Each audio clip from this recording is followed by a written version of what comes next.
Or not? Now we're on. Boom. We are on. Let me get the gong. You know what I like about that? It has a beat and you can dance to it. And there we go. Let's see you dance, Hiko.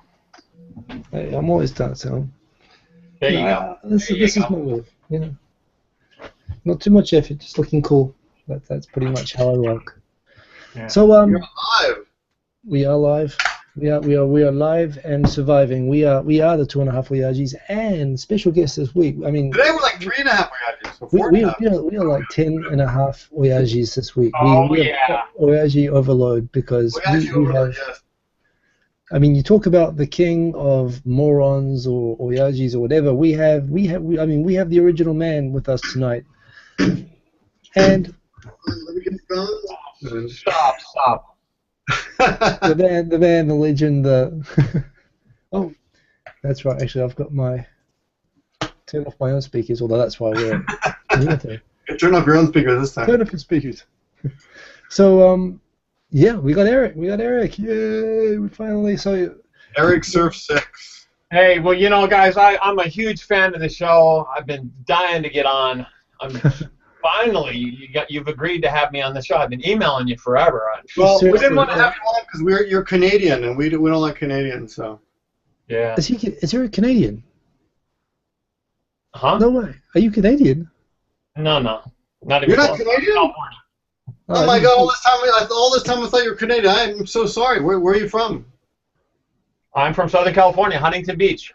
That's what I Oh, thought. all this time I was like putting you off because I thought you were Canadian. I'm really sorry. About that. I see. I wonder what that was. I was always like, and I kept telling you, like, he keeps No, mailing not me. EricSurf6, man. He's Canadian.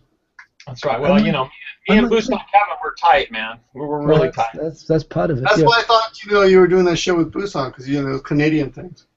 Yeah. Yeah. Well, I had to practice with him so I could be on your show. See, so I'm not really familiar with the Google Hangouts thing here yet. So. You kind of It'll have come a, to camera.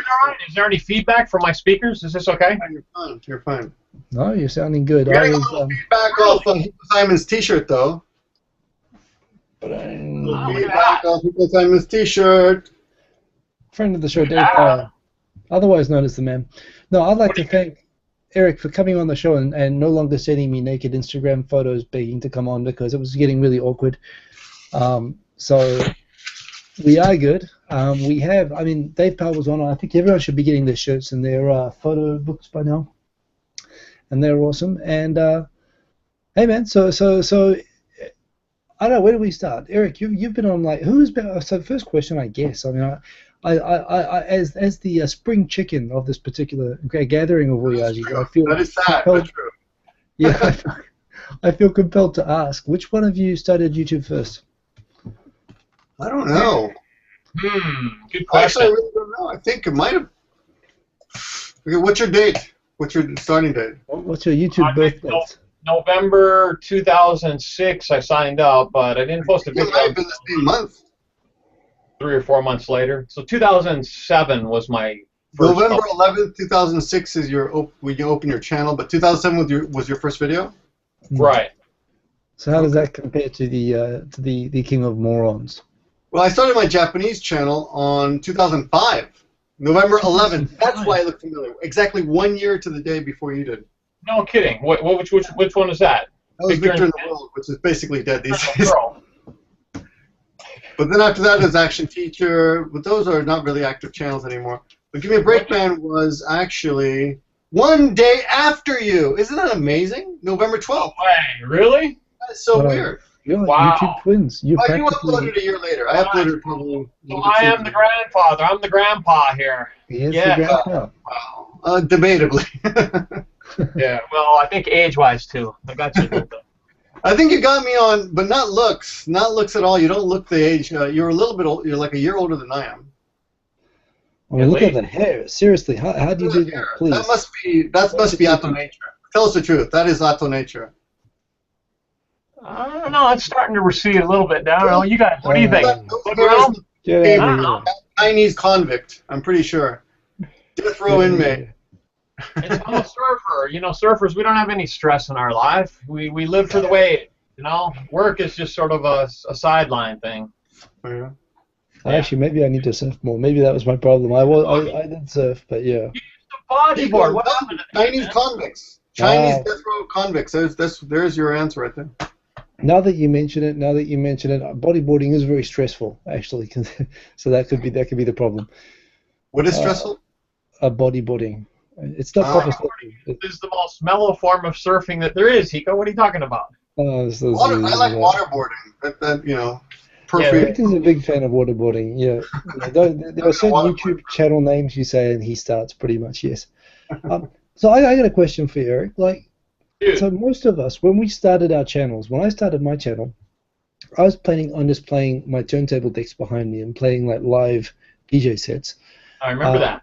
Victor wanted to just play, wanted to teach English or whatever, to have the teaching channel. Japanese, teach English, that kind of thing. What was your original idea? Was the magic and the tricks, was that the original idea with your channel, or did it develop from something into something else? No, actually, it started out as a rap channel. A rap channel? Yeah, me too. I was going to do the turntables and stuff. Yeah. Yeah? I think that video got deleted. I have no idea if he's being serious at all. I really don't know. It could be true. It could be true. I got it right here. I think I remember. Do it, man. I'm going to be. All right. Everybody be quiet. Everyone be quiet. You ready? I hope I can get this on the first go. You guys ready? Yo, I'm EricSurf6 and I'm #1. My razzle dazzle has just begun. So if you see me, step aside, because EricSurf6 don't take no jive. Get some. See, that's why I deleted that video. I would buy. Well, it needs more gold chains, but apart from that, I would buy it. Just that and a hubcap. Oh, but to answer the question though, I started my channel by posting some surfing videos. Of course, that's how the name EricSurf6 came about, and of course, I posted some old family stuff, some old 8mm video that I had. Before pre-YouTube, I still used to do video, so that kind of stuff. It was hobby, family stuff. Yeah.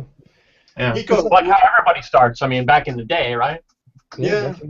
There was really not much of a social aspect to it, right? There weren't really that many people on YouTube. You couldn't. There was no community really. It was tiny.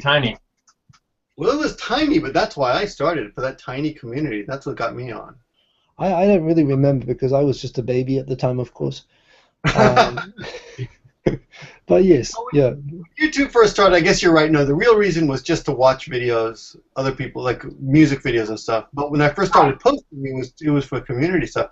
But let me make everyone feel depressed. EricSurf6's first video is called "Surfing the World's Largest Wave Pool in Japan." This is his first video. I'm sure he didn't plan it. He wasn't being, I'm going to make get a good video here. Guess how many views it's got, Hiko? Just off the top of your head. I guess it'd have to have in the millions by now. 1.873 million.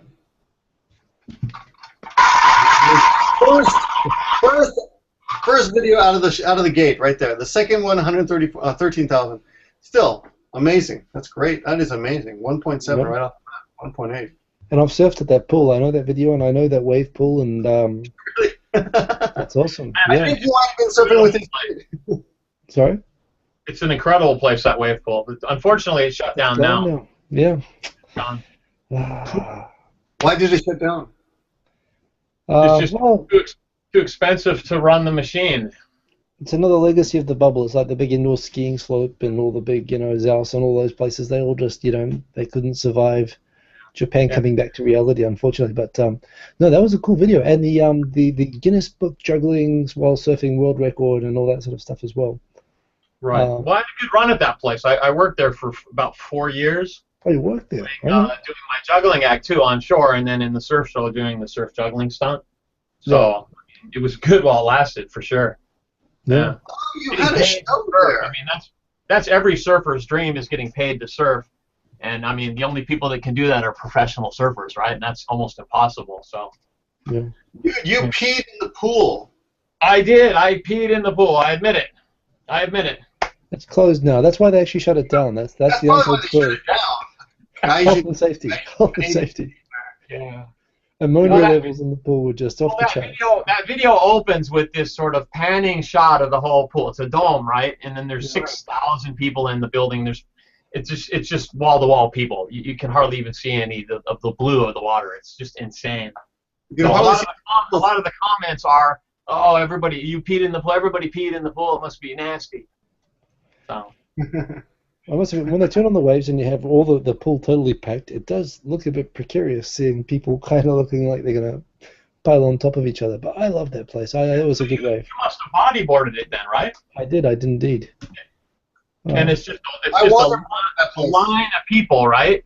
And you all take off on it's like 30, 40 people taking off on the same wave going straight, right?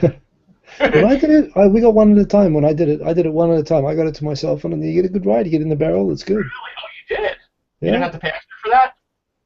No, I guess when I went there, it was when it was winding down in business a little bit, maybe. Hey, extra. Lucky you. So how? Sorry, here are the newbie questions. But so how long have you been in Japan? I first arrived in '91. 91. Wow. A year before me. 91, but I left in '97. I moved to Hawaii for 5 years and then came back. So there's a 5-year period in there that I was gone. So MIA, surfing in Hawaii, spending down my bubble economy money. So what were you doing during the bubble then? I was doing the juggling act, traveling all over Japan. In fact, I've been to every prefecture in Japan with my juggling act, except for Tottori. What? Tottori's not good enough for you? What's wrong with Tottori?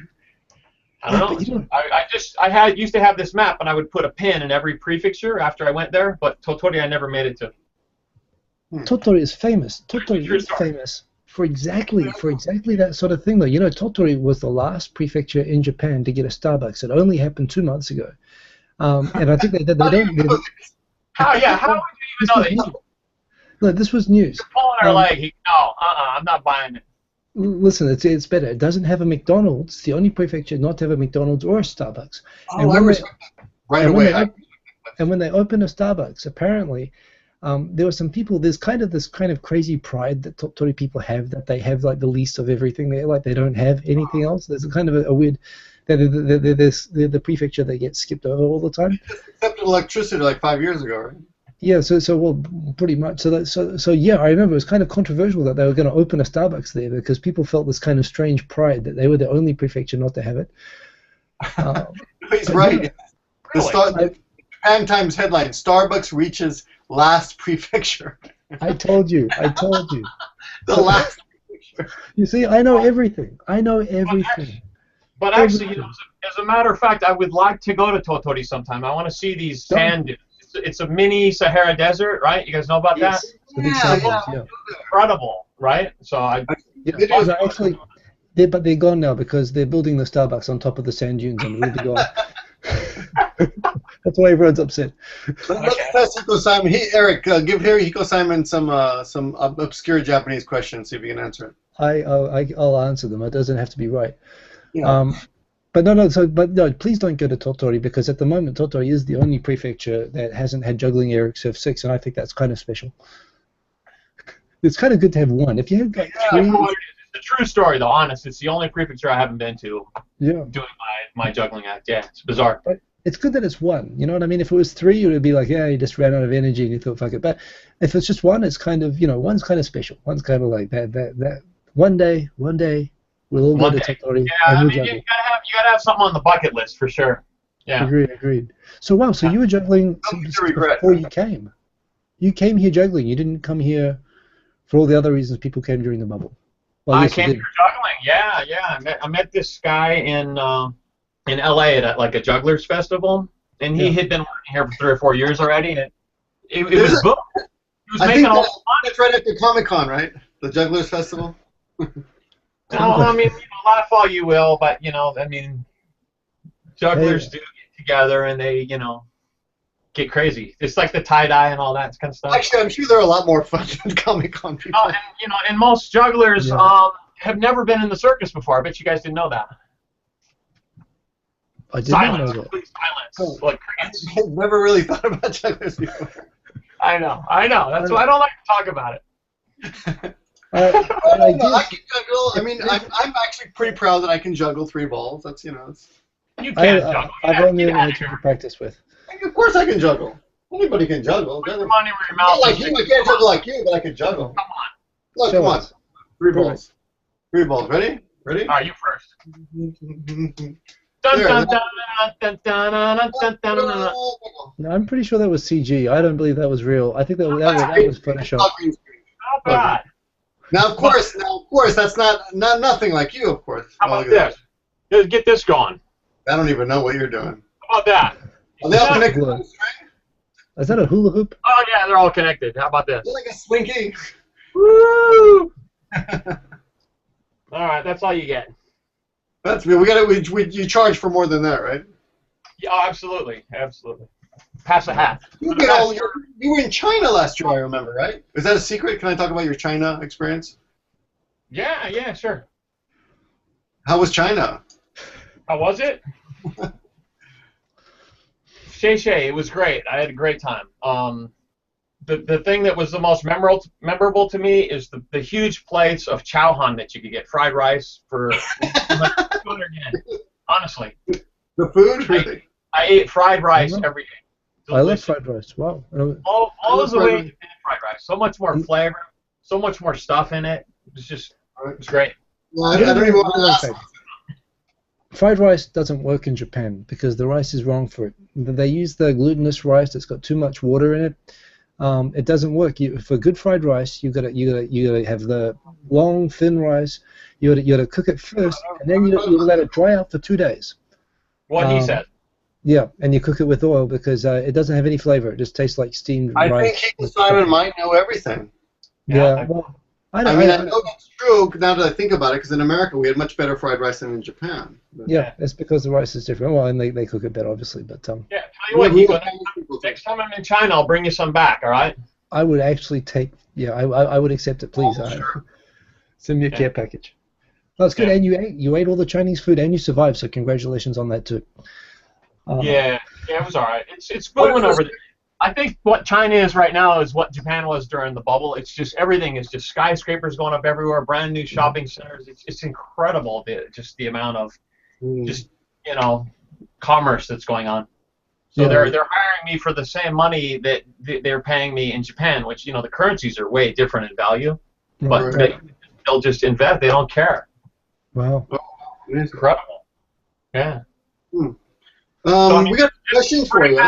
Like the food money, I got like 3,000 yen a day for food, right? That's the common that the amount that you get in Japan, right? Right. So Per diem, of your that per diem. 3,000 yen that I got, I could only spend maybe, 1,000 yen tops, unless you went somewhere really nice. It's that much cheaper.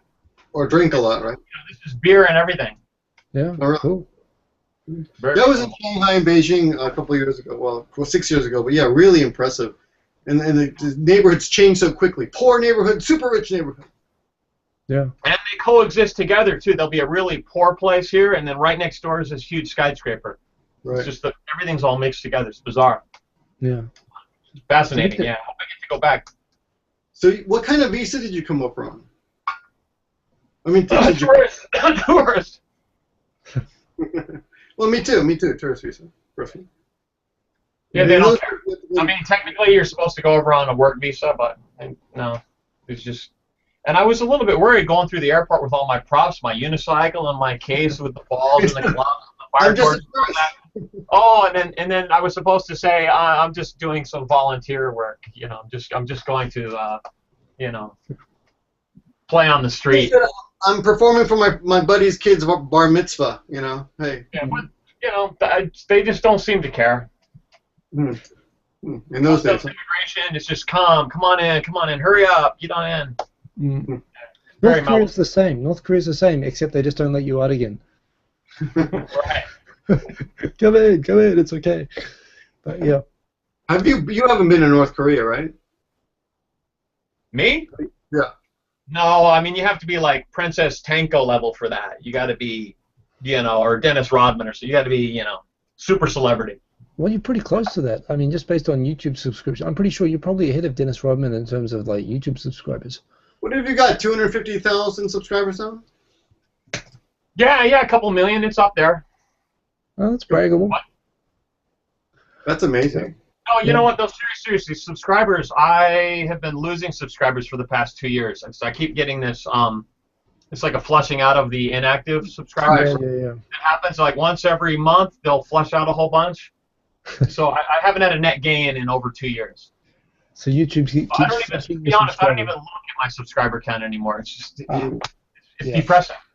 Well, 115 million video views is really impressive. You got 115 million. 115 million, 4 times more than I have. You're like 5 million away from the population of Japan. Really? Yeah. What is the population of Japan? That's I'll make a video for that. Really? 125 million? It's 123, I think, last go. Right. But yeah, it's pretty. I always say right now I've just passed the population of Vietnam, which is like 90 million. I think so. Yeah. That's how we should rate it. Honestly, I looked at a list on Wikipedia of like different countries and the populations, but Japan would be so fun to beat. Yeah. I am retitling this video now. EricSurf6, bigger than Vietnam. I love it. There we go. Hiko, you're at 32,000. That's like the population of what? I've lived in towns with populations like that. Taihape, this Taihape I think is about, well, provided they haven't lost people since I lived around there. A small town in New Zealand. You know, it's respectable. But yeah, of course, there's a lot of inactives there as well. I think, to be fair. Hey, Victor, you want a beer? Yeah, here you go. Thanks. I'm drinking whiskey. He's drinking. Drinking whiskey these days. Drinking this. All right, I bow down. I've been working out every day, but you know, it's just occasionally I'll have a little drink. But hey, we got some questions for you. Are you ready? Hiko, can we give them these questions? Yeah, why not? The 10 questions. Okay, number one. Ready? What is your these are the Oyaji questions. We just ripped them off. We're gonna call them the Oyaji questions. Okay, shoot. I'm just gonna tweak them a little bit. What is your favorite Japanese? What? Sorry, I didn't hear the question. Favorite Japanese what?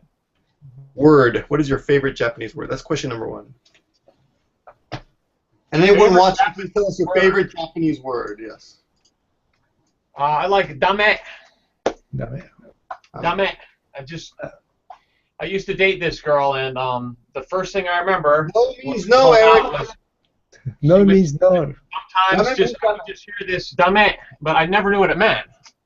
And it just stuck with me. Dame. It was cute how she said it, but I didn't know what it meant. I'm sure during the trial it probably was explained to you thoroughly. I kept saying dame. I don't know what it meant. Sorry. Dame. If you don't understand Japanese, doesn't that sound kind of dame? It sounds. I think it's pretty understandable. Spanish, Eric? Yes, give me. Poquito. Dame, give me. It means give it to me. Give it to me. Give it to me. Ah, okay. Well, we're on the same wavelength then. Oh, there you go. There you go. Debatable, but. Hence the high Latin population in Japan jails. And I'll do the next one too. What is your least favorite Japanese word? How can you beat that? Least favorite Japanese word? Muzikashi. I don't like when people say muzikashi when it really means zettai dame. It means no way. They'll say, chotto muzikashi.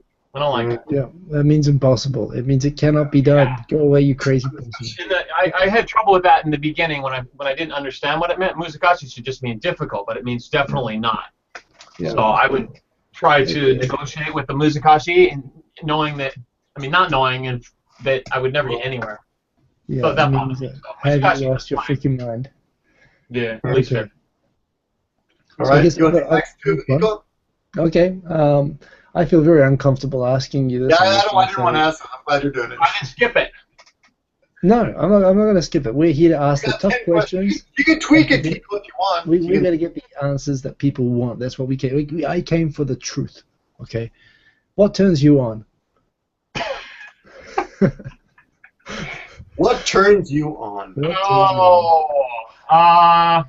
I am an adrenaline junkie, so extreme sports turns me on. Without a doubt. I have this thrill-seeking adventure playlist and stuff that I go out and do. Okay. And those videos are the most enjoyable to me. So tell me, what is the most extreme sport thing you've ever done? What is the adrenaline? Yeah. Well, I'll choose a recent one. All right. Within the past year, I snowboarded down Mount Fuji. Down Mount Fuji. Wow. Snowboarded down Mount Fuji in the springtime on a nice warm day. The snow was good and soft, and it took us about 9 hours to hike up, and about 15 minutes to snowboard down. Wow. Because I mean, that's impressive. And I've been waiting. Actually, I've been waiting to do it for about 3 years because each time that we set up a date to do it with this other person, the weather went bad, right? So it's got to be a really, really warm day. Otherwise, you'll die. You'll slip down the ice. That's it. Mount Fuji is not a bunny slope. You know, that's a hell of a. There's no nice easy way down that mountain, right? That's a serious. Not when you're up, I mean, it's like this. It kind of just keeps it gets, almost vertical. But when you're up at station 10 in the top, it's crazy. Yeah. Wow. Okay. What do you guys think of the those people saying in the newspapers that it's going to explode, it's going to erupt? It's next. I think it's next. I agree. Really? I don't know if it's. I mean, it's clearly going to erupt. I mean, that's what they do, But I don't know. Is it going to be next? Yeah. Why not? When was the last time it erupted? It was like 300 years ago. 1600 something. It was 1707. He's right, 1707. There you go. 300 years ago. Told you. So, and it has erupted pretty consistently every 300 years, so it is exactly due. But late, actually, it's 7 years late. Yeah, that's right. It's overdue at the moment. So it's going to erupt. It's a volcano. It's what they do. I mean, we're having another volcano erupting at the moment. I mean, this is Japan. If it's not we have everything. But yeah. So it's okay if it erupts because I've already done my snowboarding video. It's done. Well, there you go. Although I must admit, if you really want the adrenaline junkie video, you should wait for it to start erupting and then get up to the top as quick as you can and then video yourself going down. Right. Yeah. Well, that might be a bit over the edge. So next question: what turns you off? So what is this? It's all on off. This is bipolar stuff, huh? What turns me off? Pretty much. These are professionally constructed questions. Okay. Psychological assessment tools. Standing in line turns me off. I just cannot stand to get in a line. And in Japan, it's considered that if you get into a line for something, you're in the end. You get in a line if you see a line. You don't queue up, right? I just can't stand that. Yeah. I don't like lines. They must be. How long did you wait in line for your iPhone 6 Plus, Hiko? Actually, I didn't. Well, to pick it up, I waited for an hour. To get it, I didn't wait that long. How much time did you spend on the phone and emailing and all that? Organizing it. How much time did you? I wrote a rap song on Facebook about wanting to get it. I mean, come on, I spent a lot of time and a lot of blood and tears. I went through emotional agony waiting for my iPhone. I love it. See that's it. That's what I hate. I rewrote the lyrics to Stan and I put them up there as a letter to Masayoshi Son asking him to give me my iPhone 6. That's how painful it was waiting. Have you made a video with it yet? Show us. Where is it? I want to see it. I've got it. It's on Facebook. I almost read it on Tokyo Tonight. I almost read it, but sorry. You don't even have it on you? Let's see it. I got it. Okay. So.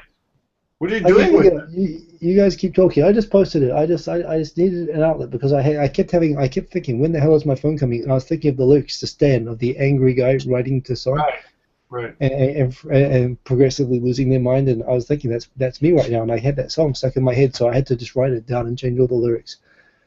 So yeah, I've got it here somewhere. Anyway, talk about something else while I look for it. Okay. I gotta take a leak. I'll be right back. Don't you? He's an old man. He's an old man. He needs his toilet time. Not like a 3-year-old. Hey, what? Don't you have the phone like on your desk or something? I do. Oh yeah. What a bing. I think that's what he was saying. Oh, that's what he wanted to see this. Yeah, you got the plus, right? Yeah, I got the 6 plus, the beast. Did you see the video of those kids spending it and complaining? I didn't see the. I read about the video. I didn't go looking for it. It's pretty funny. We probably just committed a crime, and here are our faces. It was pretty funny. That's pretty much the way generation, whatever it is now, rolls, I think. What are they? We must be past Y by now. What are we up to? I guess we're Z. Oh, hey, who's this guy? Oh, where's Eric? That's Earl. That's Earl. I saw you on Mully's video on Warmo's show. How y'all doing today? Good to see you, Earl. Here, because I haven't seen you for a while. Thanks for agreeing to have me on the show. No. I think there's a mistake. You didn't actually invite me. Really excited to be here. What's the name of the show? 2.5 Obachans? What's it called? You're Snake Man? What? Yeah, I'm Snake Man. He's I thought you're Snake Plissken and you're dead. So what do you guys want to talk about? Ask me some questions. Come on, let's get this going. Okay. I'll give you a question. Since Eric's not here, I'll give you a question. What sound or noise do you out of my face? I feel intimidated. I'm taking it down. That's the sound. You don't do that very well. Check this out. See? Look at that. Wow, I'm impressed. I'm impressed too. We had a complaint, people. I'm glad Earl's here because we had a complaint. We had a complaint in the comment section. A fella named Taste something. Where is he? Something with Taste. The Taste 1962 says this is the worst guest. He makes you guys look like losers. Hiko, do you have any comment on that? Well, it's probably that. I don't know. We're being ourselves. We're being ourselves. It's all good. It's all good in the hood. I know. I'm a winner. All good in the hood. That's right. It's all good in the hood. Feeling good, guys. You're Eric's brother, twin brother, cousin? No. We're just sort of acquaintances. You know, no relation whatsoever. I have a question. Why is it every time Eric takes a leak, you appear? Do you follow it seriously? Do you hang around at his toilet waiting for him to go in? No, I just sort of pop on over here now and then, just to keep him in line. He really doesn't know how to take care of himself much. Oh, anyway, that's true. Gone to hell. He looks like he could be 35. Yeah. So Victor, you asked the next two. What sound or noise do you hate? That's a hard one. What kind of question is that, Breakman? I don't know, farting sound, armpit farting sound. I don't like that, personally. I don't know. I think I'm out of here. You guys are terrible hosts. Get off of the Google. I don't blame him. That question was kind of lame, Hiko. We gotta spice that up a little bit. We gotta ask each other these questions. Hey, how do you like that T-shirt? By the way, nice T-shirt, right? It is. It's great quality. I love the material and the stitching. It's a 6.5 ounce T-shirt. I contacted him. I liked it so much. He said the salesman tried to get him to get a 4.2 ounce, but so he went 6. He went the high. Hey, Eric. Good to see you again. 6. Go with the 6. Yeah, what's up, guys? Yeah, so, sorry about that. Sorry about that Earl imposter guy. You must have a bladder problem. How do you put up with him? He's really annoying, and he's really ugly. Well, believe it or not, there's a bunch of people that comment that like his stuff, and they keep saying, "Go get where's Earl? Bring him back and have him do some more videos." All the time. I think they're trolling you. I sort of have to keep him around. I think. Yeah. You're trolling me, really. I think those people are trolling me. Hey, how about the next one, Hiko? Me. So where are we up to? Up to 8? Number 7. 7. Oh, what's your favorite curse word? Can we make Eric swear? Can we do it? What? My favorite what? Curse word. My favorite magic trick. I'll show you right now. No. So what? I want to see the magic trick too. I want both. No, I'm sorry. I want to see the magic trick. Okay, here's the thing. You have to do the magic trick, and you have to. Can I do the magic trick first? You have to curse in the middle of the magic trick. Okay, here. If the magic trick doesn't work, then you'll get my curse word. All right. Do the trick. That's a deal. All right. Here we go. This is fresh. Yeah. All right. So there's incoming 6 cards. Can you guys read the cards? Yes. Yeah. So shall I say what they are, or just be able to read them? No. Just choose a card and keep it in your head. Got it. choose one card. So you need the suit and the number. Got it? Got it. You too, Victor? Both of you? I got it. Got it? And anybody else that's watching this video, all right? I'll give you a few extra seconds. One card, remember. Focus, but I think I got it, yeah. Got it? You think you got it. Write it down. Hold on, let me write it down. Just a minute. All right. I got it. Okay, I got it. All right, here we go. I wrote it. So, On the back of this. all right, so I'm gonna find your card. All right? All right. Ready? So 6 cards. Here we go. All right. Okay. So I'm removing your card right here. Ready? Okay. Here we go. So 6 cards. There's only going to be 5 cards left when I take your card out right there. Here it goes. Both of you. I know I can do both. All right, here we go. And there's the 5 remaining cards. Your card should be missing. Did I get your card? I can't see it spoken. Yeah, mine is missing. I can't get your move card? over a little bit.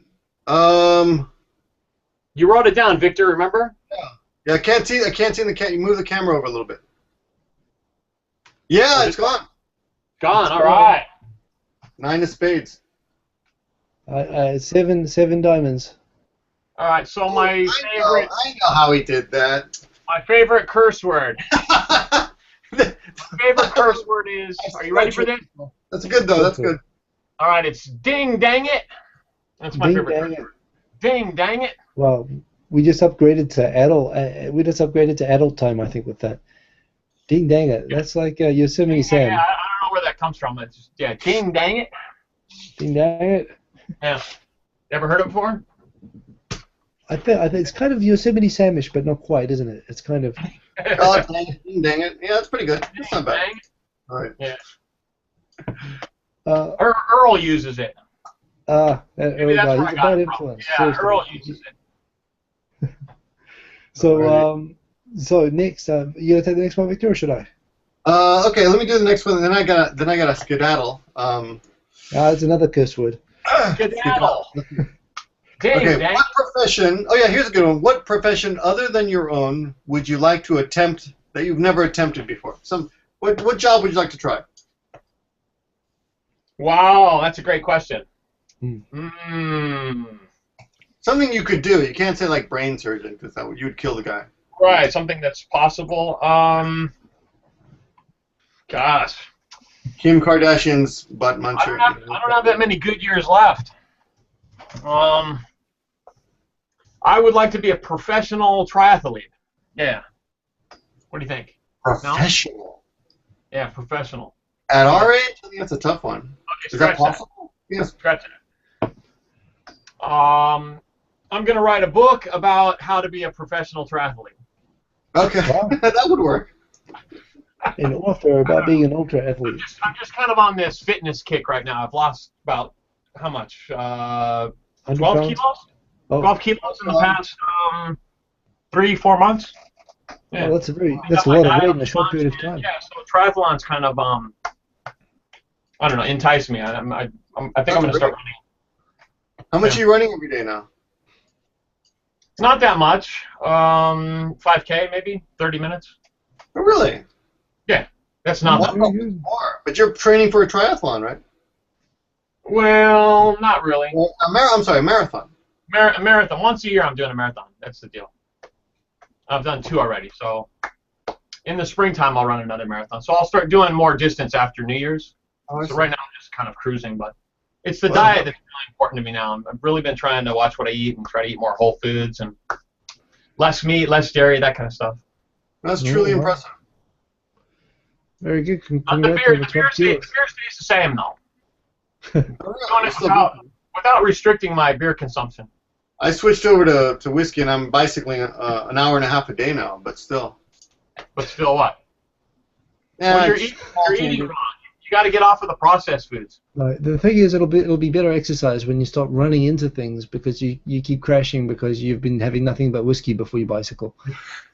Oh, you think I should drink whiskey after bicycling? That might help a little bit. Yeah. That might help. If you're drinking it before, it has a negative effect on the exercise impact of the activity. Yeah. No wonder I have to keep buying bicycles too. Probably save a little. Yeah. You crashed a bicycle, Victor? No, I've never crashed. Motorcycles, right? Motorcycles, but never a bicycle. Hmm. I don't know if that's good or bad. Well, if you crash a bicycle, you're not gonna get left in it with a concussion, most likely. Probably, but you could be killed. I The way people drive in Nagoya, pretty bad. Well, I went over the handlebars on my bicycles. I don't know, probably 3 or 4 times, and you just get right back up again. Incredible. Yeah. Yeah, with the motorcycle, not that easy. I've been carried away in an ambulance. 3 times? I guess 3 times. I've been put in an ambulance 3 times now. So. By the way, Mikey Chen says, no more black burgers for you, Eric. Apparently. No more blackberry. I agree. I will never, ever eat another one of those again. Ever. Except that McDonald's has got a Halloween version now, and I might just have to try that. Oh, really? I'll go check that out. Yeah, that's only in Shinjuku, I think, though. It's limited. Oh, really? Oh, Yeah. fun. Well, honestly, that black. I'm gonna take off. Eric, I gotta take off. All right, man. But keep it going, man. I'll check out the rest of the video tomorrow. And tomorrow afternoon I'll have some time. But I will see you guys later. Everyone, thanks for watching, and give this guy some thumbs up. I'll see you guys later. It has the opposite effect, but that's okay. I'm just gonna keep dancing. What's the matter? Are we dying here? See you, Victor. Hey. The class of the show. It goes up. It goes up. There we go. So Victor left the question, so I'll go through the final 2. Yeah, I'm sure. Now we can have a conversation. I'm so glad he's gone. Right. I thought he'd never leave. What is with that guy? How can you do the show with him week after week? I don't get it. I've got nothing else to do. Oh. That's okay. No, it's become, I'm pretty much just continuing out of spite now. it's just like I don't even know why I started, but.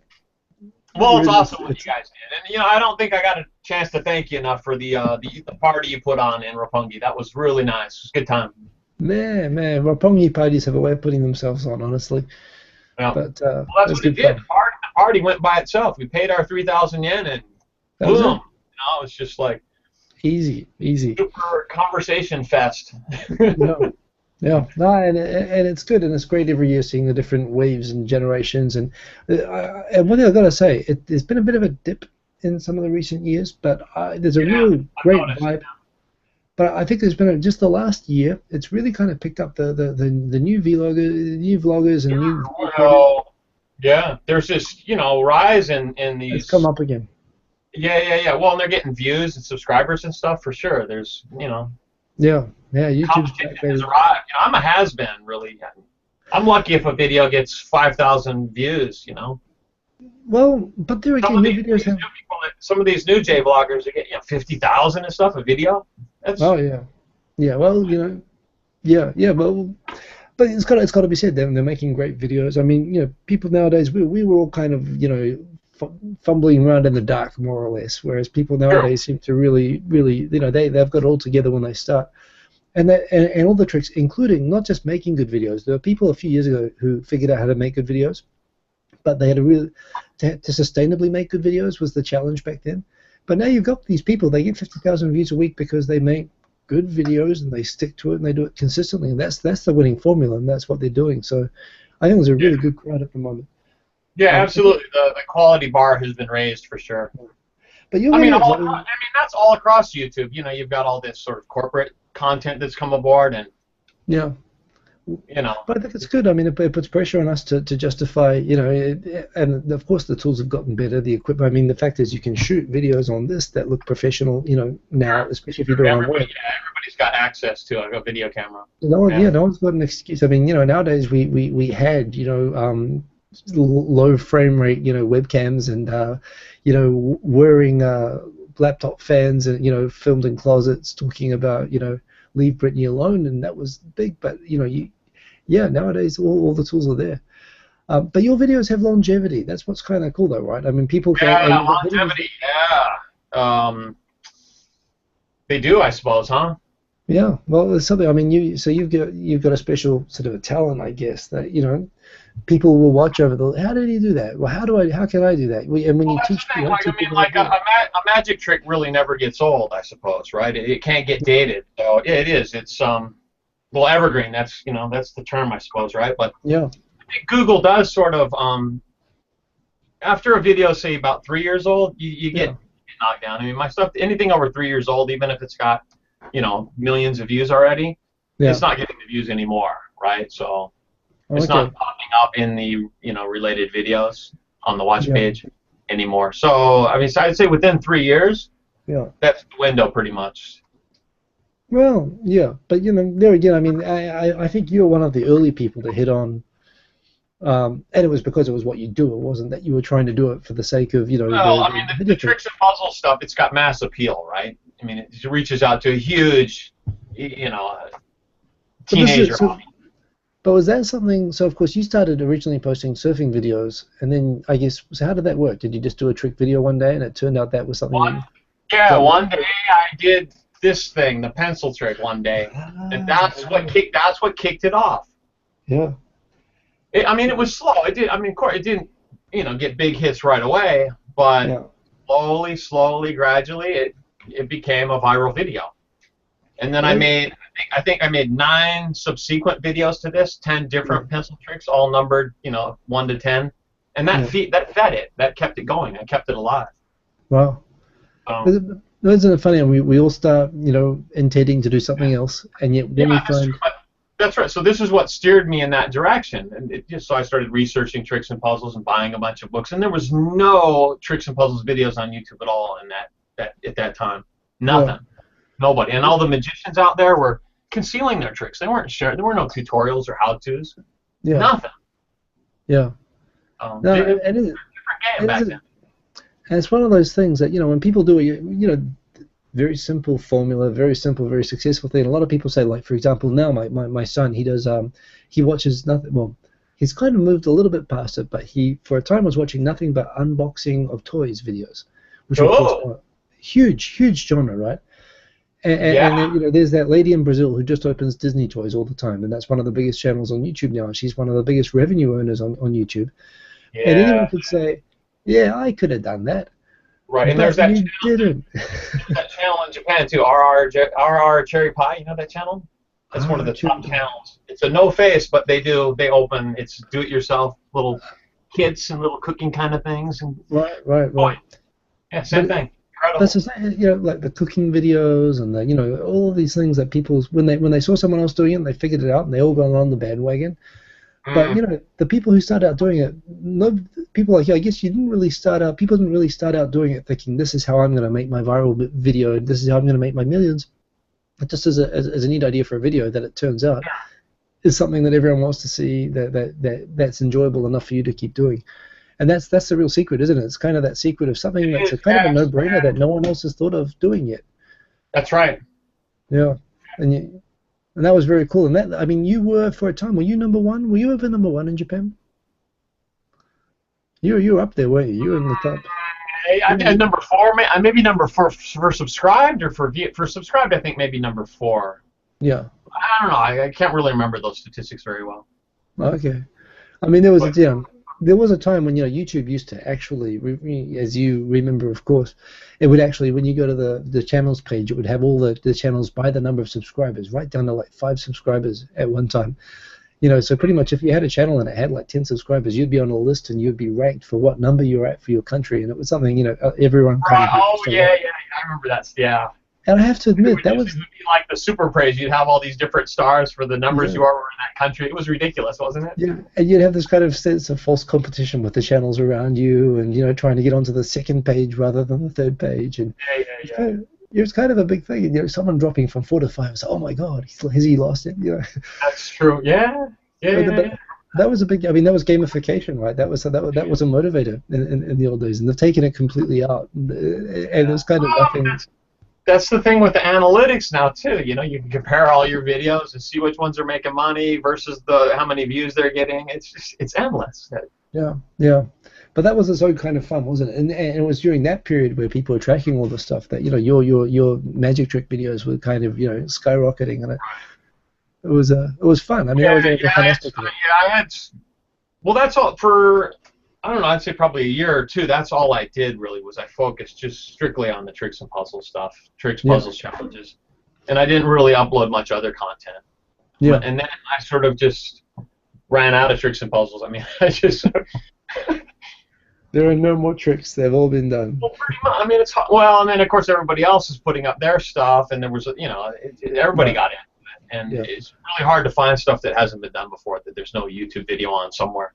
Yeah, no, that's increasing. I mean, I have other interests too now, and I'm happy with the way it went. I mean, I think my channel peaked in 2011 or 12. 11 and 12 were the two big years.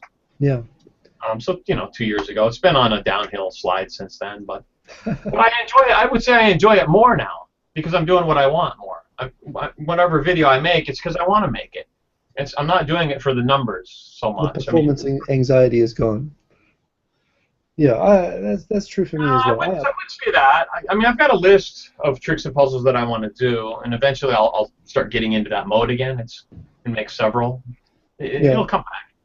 No, yeah. I mean, for me, yeah, I used to have a thing that I never wanted to make a video more than 10 minutes or anything like that. Now, of course, every video I do is more than an hour. And maybe there was a time when I was getting more views per video and I was making these shorter videos and there were a lot of effort. But, you know, this is really comfortable. This is fun. This is what we do anyway. If we, you know, when we have gone and hung out, you know, this is kind of... I know. I would be making videos anyway. I mean, that's how I started YouTube with that. There was no monetization scheme. Nothing at all. And I think if I wasn't getting paid, I'd still be doing it for sure.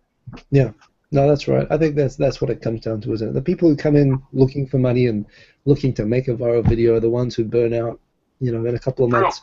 Yeah, they go fast, don't they? Yeah. You gotta do it for the love of just wanting to, you know, whatever it is, your passion. You got to be willing to. I just remembered something. So complete random change of subject. Yeah, fun. Today on the BBC, in the BBC magazine, there was a story which is actually on the top. It's the number 5 most shared story on the BBC at the moment, talking about why Japan's beaches are deserted despite the sunshine. And it talks about, as you're familiar yourself at this time of year. I live right at the beach, Hiko. So yeah, I know the dynamic about that. And as is unfortunately, in my view, kind of typical of people coming in, oh, look at Japanese, aren't they weird? Look, it's beautiful weather and people just don't go to the beach because, and it talks about how Japanese are so conditioned to follow rules and customs that even though, you know, that as soon as they take the lifeguards away or as soon as, you know, the date changes, even if the weather's the same, they refuse to go in. And they're saying this is how conformist the Japanese society is. And then they mention at the very end, I'm like, that's not exactly it. And then at the very end they mention, oh yeah, and some people also mention jellyfish, but that's more of a superstition. Oh, no, jellyfish are for real. I've been stung like heck. Thank you. When they're out. It's, you know, it's the idea that after Obon, the jellyfish come out, everyone says that's not a superstition. That shit is No, that's real. For real. Yeah, September is the season.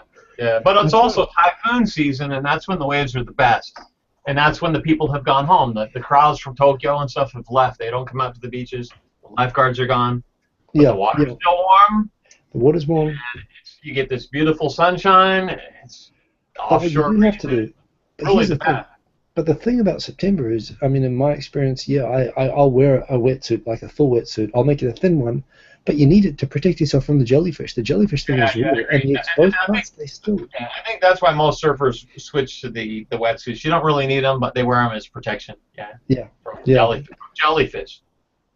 Yeah. So this is just one of those things of, you know, Michael Fitzpatrick.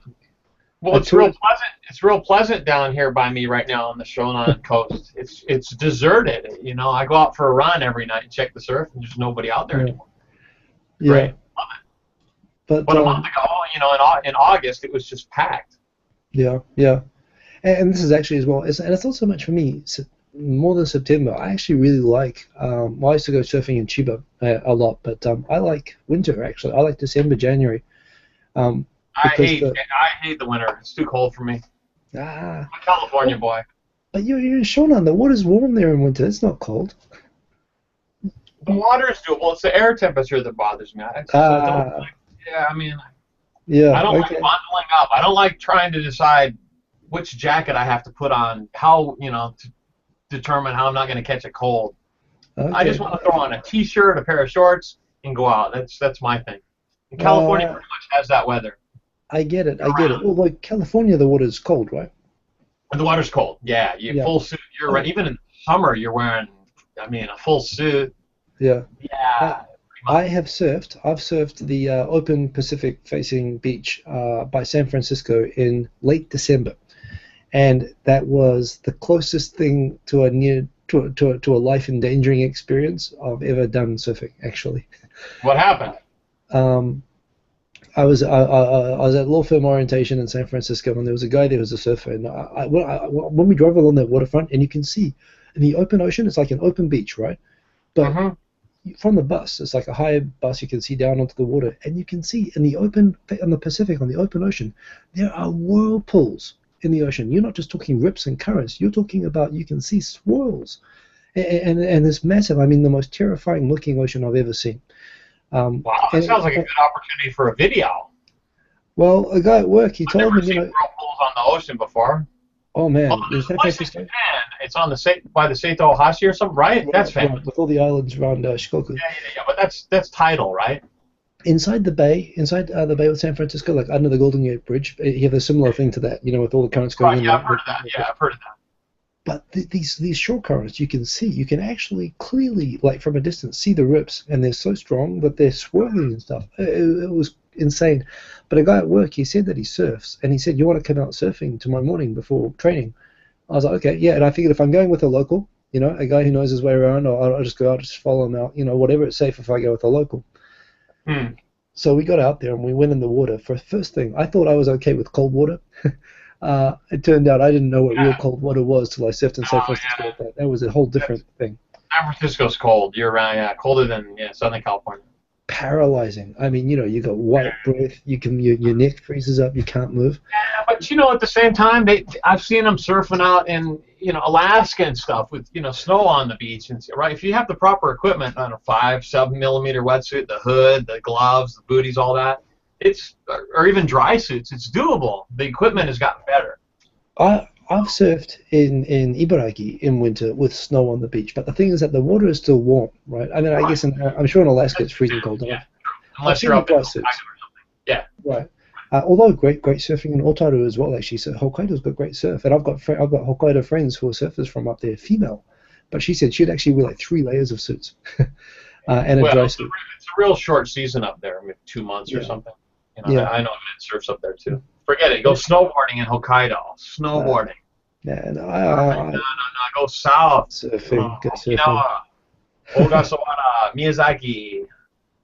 Anyway, when I went out in the surf, and it was big, it was like above head, but it was really fast. It was really close together. It was just all white water and wash, and it was a mess. And I just put my head down. I followed my friend out paddling, and I thought we were about like 100 meters off the shore. We kind of got up, and I popped my head up, and I realized that where I thought we were 100 meters, we were like 400 meters, and we were going out. That was scary. It took us over an hour to get back to the beach. You're lucky you didn't drown. You're lucky. I am. Well, it was because I was with that guy, and he was with me, and we both looked at each other, and we both kind of said, "Okay, let's take a minute. Let's not paddle now. Let's stop. Let's catch our breaths. Let's start going sideways until we know we're out of it."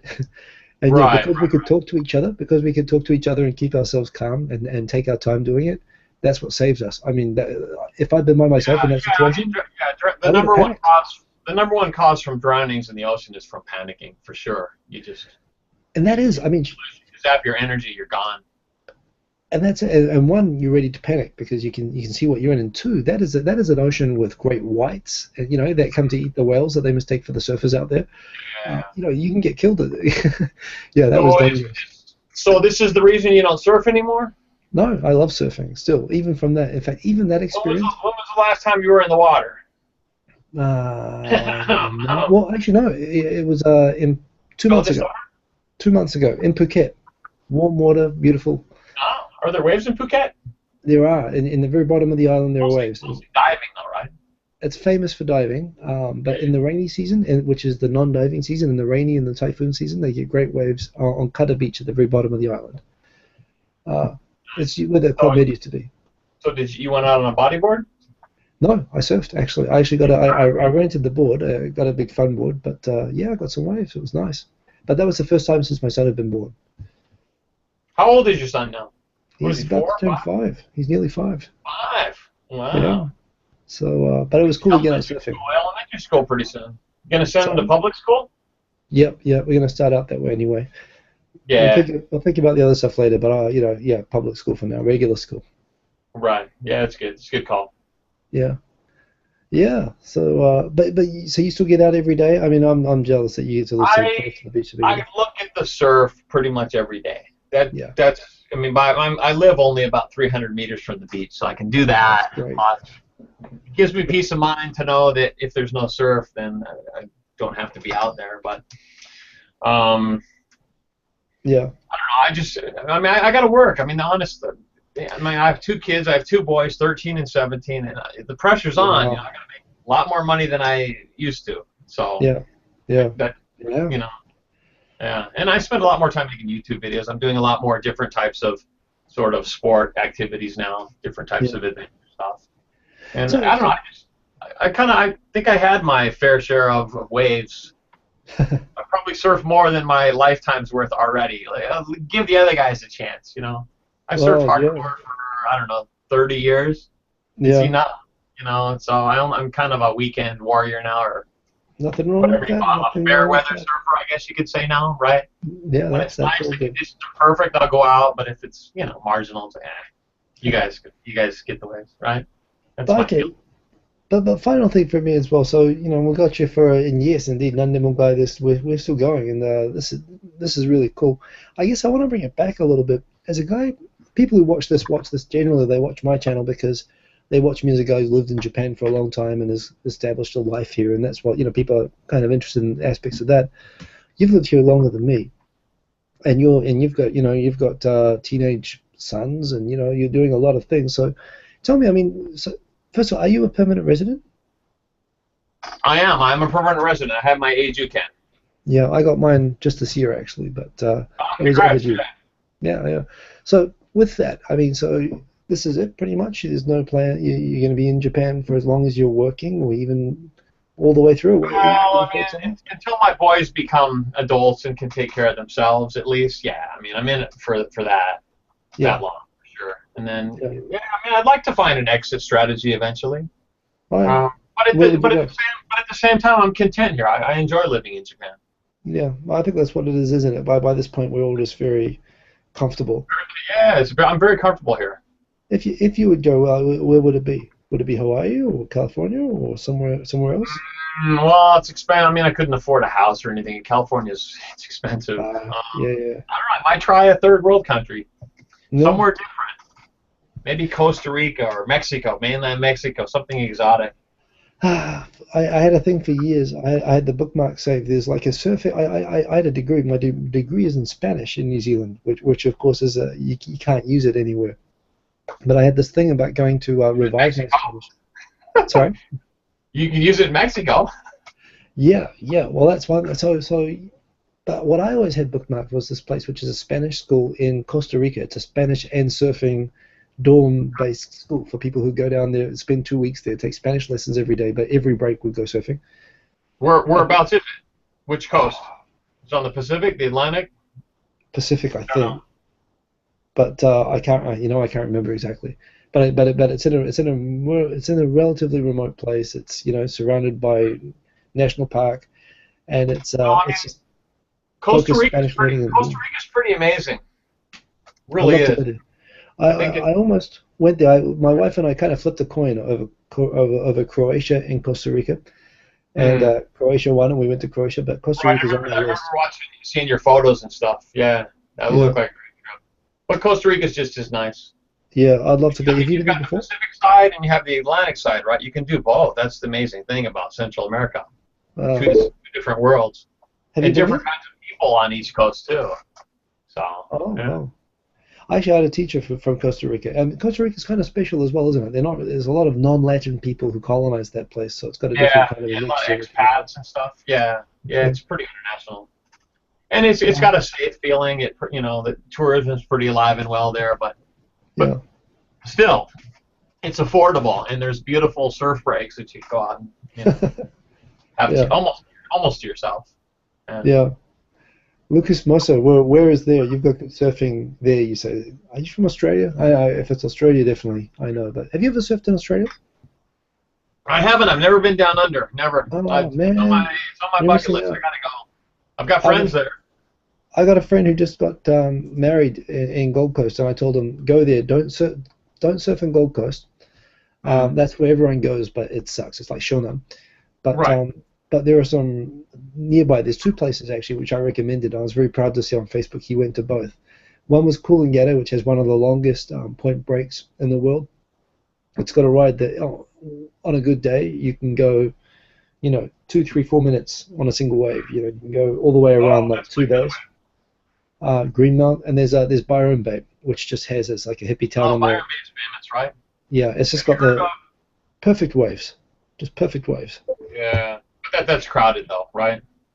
It's big. There are lots of places you can go. It's becoming more developed. And when I went there before, the Club Med and the big resorts went up there, so I think it's probably getting more crowded now. It's pretty remote though. That's the thing about it. But yeah. Have you heard of a spot called Snapper Rocks? That's the point break I was telling you about. Snapper Rocks. That's my favorite place in the whole world to surf. So yeah, it's kind of an underrated spot, right? Oh, I think unfortunately it's becoming better known, but it is. But it's great. You walk out over the rocks. You have to kind of jump off these rocks into the surf, and the waves are fast at that point. So you've got to paddle like hell to get on the first wave. But if you're on a longboard or something like that, and you position yourself right, it goes and then it fades, and you paddle sideways for a little bit, and then you catch the next wave, and you can do that 3 or 4 times. But on a longboard, you can get them to join up, and you can go all the way. I'm so So when are we going? When are we hopping on a plane? Let's go. I nearly went. I was going to make it. I was going to go. I had a friend who said, "Shall we go to the guy's wedding?" And I said, it's a lot of negotiation, but I kind of got the plan set. I just go for the long weekend, and I'd take my friend. I had the hotel and everything ready. I was going to spend a lot of money to go there for 2 days, and I was going to go there and do the big just wedding surfing trip, come back. And unfortunately. No. You need at least 2 or 3 weeks. Well, life doesn't allow me to do that at the moment. But I was going to do this crazy, it was going to be like a movie. It was going to be a road trip movie type thing. Was the way I was going to do it. Right. Yeah. Well, I mean that's the way that vacations are designed in Japan. A lot of Japanese take those really compact vacations, and they pack so much stuff into 3 or 4 days that when they come back, they've got to be exhausted. Well, then they need a vacation from their vacation when they get back. They look forward to work when they can sit at their desk. That's not my kind of vacation. I mean, I need a few days of just being laid out. It's not mine either. For me, see, and maybe you're right. Maybe for my friends that would be more normal. For me, that would be the adventure action trip. That would be a mission. That would be like you. Well, you know what? If it's a mission, action, adventure, you can find extra energy for that. Well, that's the way I was planning it. But of course, what happened was that my surfer, this is my old surfing crew from when I was in Japan in 22, 23. These are the guys who took me out to the beach and looked after me when I first got to Japan. So for me, taking these guys to my favorite spot in Australia would be like, for me, the best thing I could ever do, right? Because these guys have taken me to some of the best places I've ever surfed. But these are guys who are kind of, some rough guys and kind of guys who, would never, surfing's got that sort of crowd, doesn't it? It does. So you take these guys who are bruisers who wouldn't take anything from anyone. Well, I'm all set to go to Australia, and I'm saying, okay, dudes, they called me first, and I said, you think you might go? And I'm thinking, well, let me know. And we all went back. We all had to negotiate with our wives, and when I finally got all the sign-offs, I'm like, okay, dude, let's do this. I'm ready. I'm booked the hotel. Let's go. Like, dude, the missus says no, and you think, 10 years ago, you just, it's like the movie, that 10 years ago you wouldn't listen to anyone. Oh my gosh, yeah, freedom. That's life. That's life. Family, as kids get older, it goes away. I wish I'd done it. Get it back at some point. Mine's coming back. slowly but surely. Coming back. Yeah.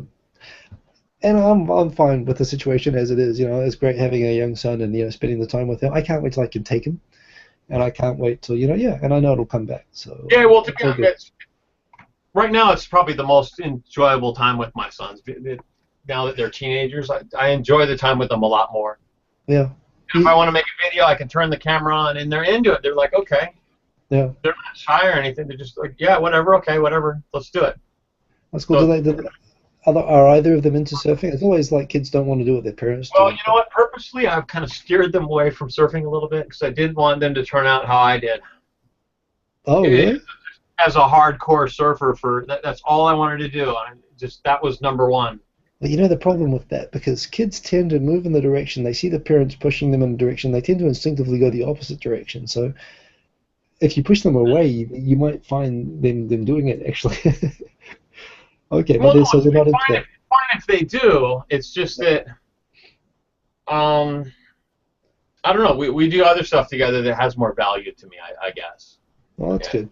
That's good. Partially, I'm burned out on surfing a little bit myself, so. Oh, sure. Yeah. But they're both water bugs. I mean, we spend a lot of time in the water. Yeah. We've done, you know, the kayaking and bodyboarding and just body surfing. We're at the beach a lot. Yeah. No, that's cool. Around, but not surfing, you know, stand-up surfing. Yeah. As much. Yeah. Well, that's so good. I mean, it's great that you can, and you're in a great place to be able to do that with your kids as well. You know, you're in a good environment, which I'm jealous of.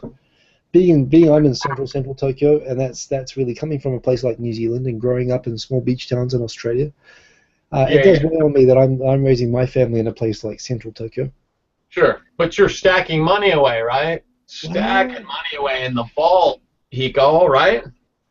You know, it's coming in and it's going out again. Not a lot's going into the vault, but yeah, I love Tokyo and I love my lifestyle here, but I do start to think. I can tell by your videos and your Instagram. Yeah, you like the neon. You like the colors of Tokyo. I'm basically a kid from Idaho for American purposes, right? It's a very nice place, but you know, there's not a lot of Tokyo-like excitement. So you should hate Tokyo then. What are you talking? I love Tokyo. I wouldn't want to ever go anywhere else.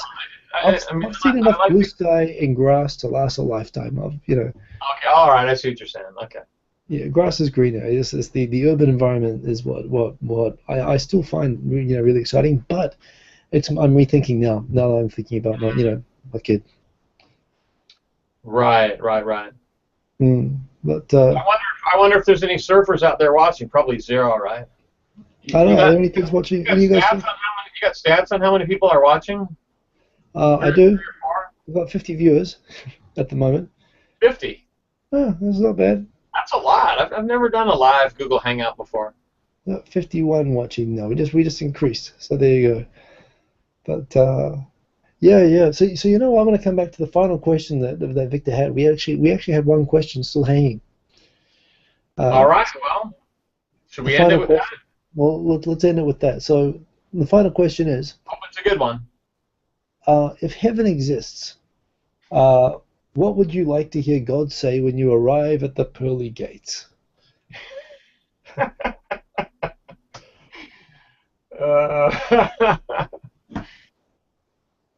on in. Welcome. Irashai. Dude, I thought you were totally gonna say get some or something like that. You worked hard. No, get some. I don't know.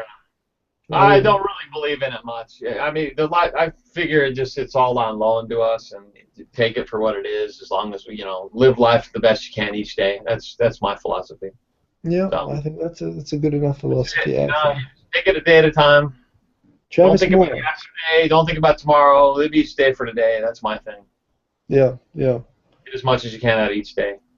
Well, that's a good philosophy. A lot of people, it's one thing I found in Japan, something I had to wake myself back up to. I rediscovered it, reconnected with it when I left Japan. When I worked for 3 years, worked myself to death. And I burned out and I quit for my first job, and I took a 3-month break and I went back to Australia. Mm. And I realized that I was trying to think, what this mentality that I've tried to get into of working to death, that all of my best friends, all of my co-workers, all the people around me for that time period did that. Like, why are they doing that? What are they doing? And you know what they're doing?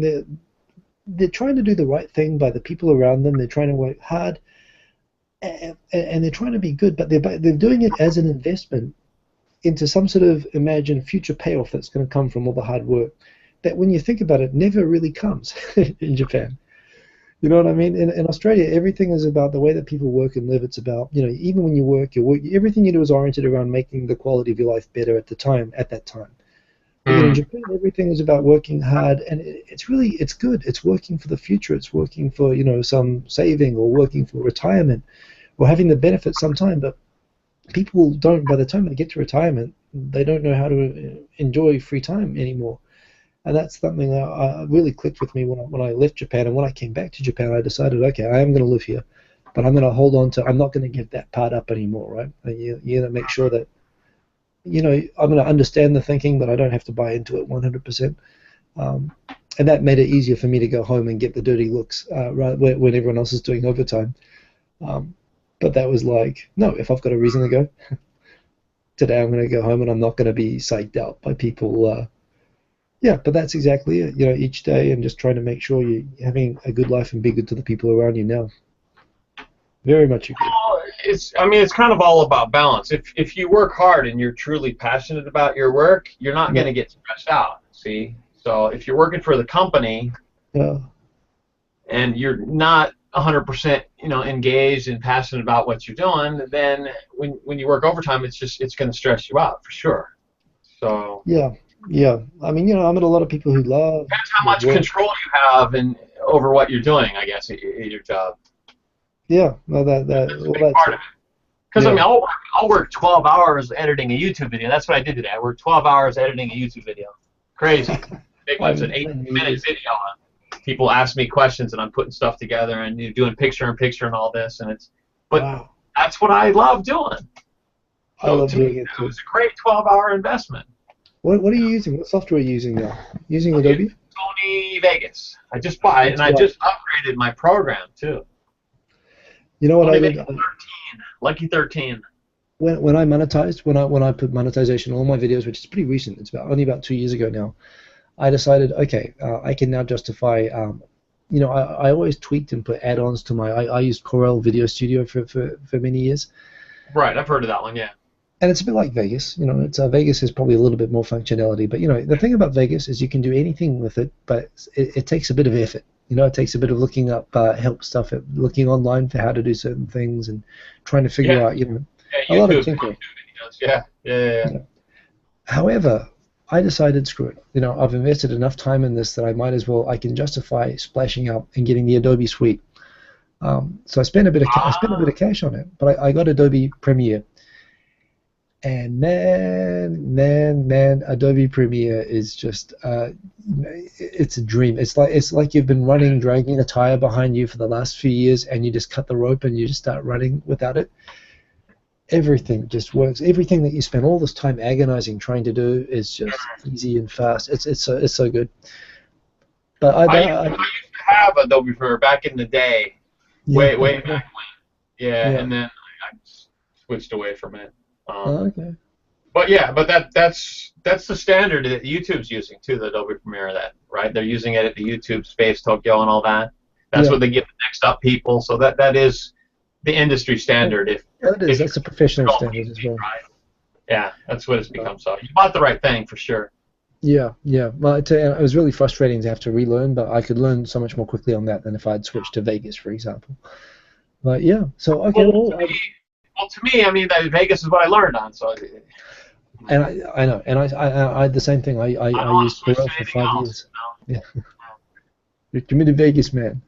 Yeah, teach me how to use iMovie. That's what I got. iMovie. I bought an MacBook Pro. It's got iMovie to do the newer version. It's my God, it's hard. Yeah. Well, we are way over time. I could do this all night, but. Are we over? Oh, well, maybe we should. Yeah, actually, I got a plan for my movie class tomorrow. I got to get my Chaplin movies ready. Yeah. Almost midnight. Wow. The Silence of the Chaplain. Did we talk about anything? Sorry. Did we talk about anything tonight? Did we talk about anything? Did we entertain anybody tonight? I don't know. You guys do. Actually, so Eric's giving an English lesson tomorrow, and in an English through movies based on a silent film. That's it. Yeah. How does that work? You'll teach everyone to be silent? Well, it's the history of film, right? And that's how it started out. It was black and white. It was silent, right? That's what we do first. Well, that's right. They're going to be in groups, and then they're going to talk about whatever little short thing that they saw. And that should be what the next 2.5 Oyajis should be a completely silent episode. We should try that. It'd be an interesting creative challenge. Well, watch some of the Chaplin shorts that are on YouTube. Maybe you can get some ideas. I'm gonna do that. I'm gonna invest some time in that. What's nice, they're 3 to 5 minutes. They're just nice chunks. Right? He was making YouTube videos. He made. I got the data here somewhere from 1914 to 1923. He made 80 short films. Isn't that incredible? That's a lot. Yeah. He should have been a YouTuber. He would have had like 500,000 subscribers. Yeah, and on that note, we're gonna wrap it up. So thank you very much for joining. Welcome back anytime. And is that a dog whistle? I bet you. Oh, no, it's not. I thought I had better hearing than I thought I did. Well, hey, thanks for having me on the show. It was a privilege, and I am touched, and I'll shake your hand, sir.